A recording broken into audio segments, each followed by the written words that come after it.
Today, we're not just talking about lines of code. Nope, we're talking about architecting something way bigger, a brand new digital workforce.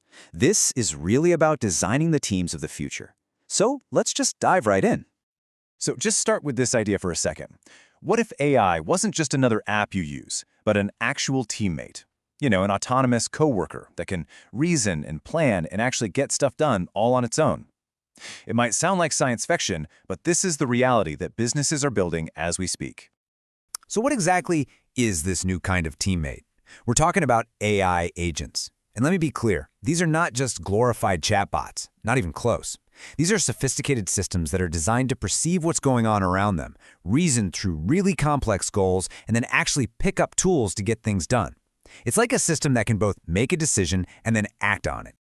To really wrap our heads around this, let's properly meet your new AI coworker. We have to understand what makes this technology so fundamentally different from anything we're used to. This right here, this shows the huge shift. I mean, we've all used chatbots, right? They're reactive, they follow a script, they pull an answer from some database. An AI agent, though, that's a whole different animal. It's proactive. It doesn't just answer your question, it achieves your goal. It can take a really complex request, break it down into a bunch of smaller steps, and then, just go do them, all by itself. Think about pretty much every piece of software you've ever used. It's predictable. It's what we call deterministic. You click a button, the exact same thing happens. Every single time. If you do X, Y always happens. That absolute predictability, that's been the bedrock of computing for decades. But that bedrock of predictability, it's changing.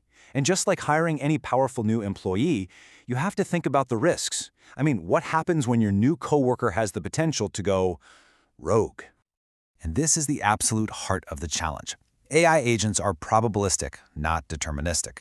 Because they're powered by these massive language models, the same input can actually give you slightly different results. For instance, if you ask it to draft a customer email, you're going to get a different version each time. Now, that variability is what gives them all their creative power, their flexibility, but it's also where all these new and really complex risks come from. And those risks are very, very real. We're not talking about simple software bugs here. We're talking about totally unique security threats, like memory poisoning, where someone feeds the agent bad data to basically corrupt its future decisions, or tool misuse, where an agent gets tricked into using a totally legitimate tool for a malicious purpose.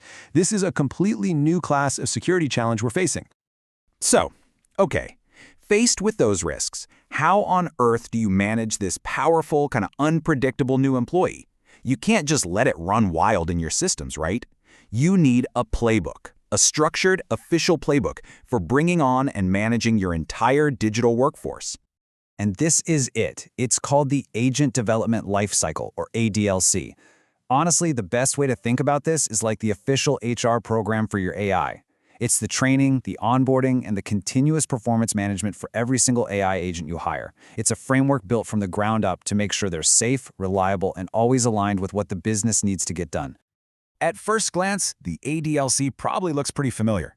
It breaks the whole process down into 6 phases. You plan its job, you code and build its skills, you thoroughly test its behavior, then you deploy it, you operate it, and you continuously monitor its performance. Looks a lot like regular software development, doesn't it? But there is a critical twist. Because we're dealing with a probabilistic system, not that deterministic one we're used to. The standard straight-line process just isn't going to cut it. The ADLC has 2 special continuous loops built right into it, designed specifically for the unique nature of AI. These 2 inner loops are really the secret sauce that makes this whole framework work for AI. First, you've got the experimentation loop, which creates the super tight cycle between building and testing. This is for constantly checking its behavior before it goes live, making sure the agent acts like you expect it to. Then, second, you have the runtime optimization loop. This one allows for continuous on-the-fly improvements to the agent's quality and its cost efficiency while it's already working. This is how you manage a learning, evolving worker, not just a static chunk of code. Okay, so you have a management framework. That's the big picture. But what about the day-to-day stuff? How do you give your new digital employee the tools it needs to do its job without, accidentally handing over the keys to the entire company? It all comes down to tools, rules, and boundaries. This is the fundamental trade-off, the question that every single company is wrestling with right now. You want to unlock the absolutely transformative power of these autonomous agents, but you cannot, under any circumstances, compromise on security, compliance, or control. So, how do you thread that needle? Well, the first piece of the puzzle is to establish a common language. That's where the Model Context Protocol, or MCP, comes in. It's an open standard that lets agents, models, and all their tools communicate securely and consistently.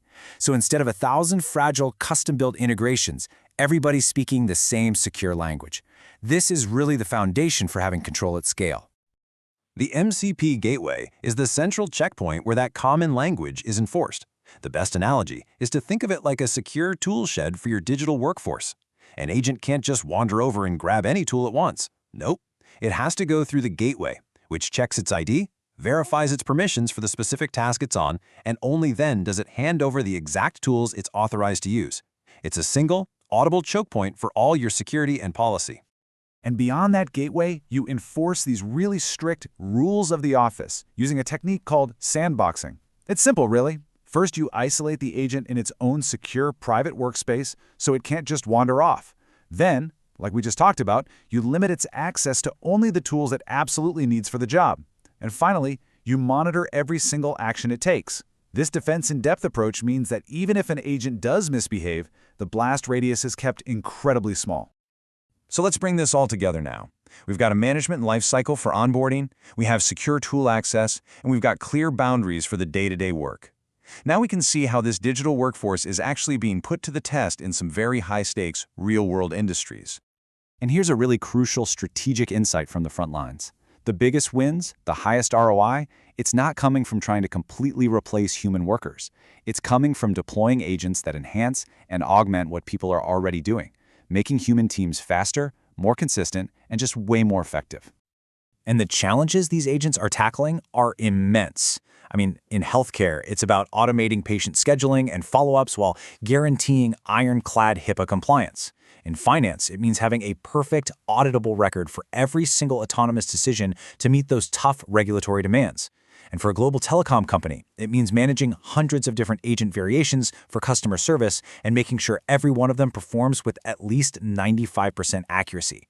The stakes just could not be higher. Across all of these high-stakes industries, the experts are seeing just three proven patterns emerging.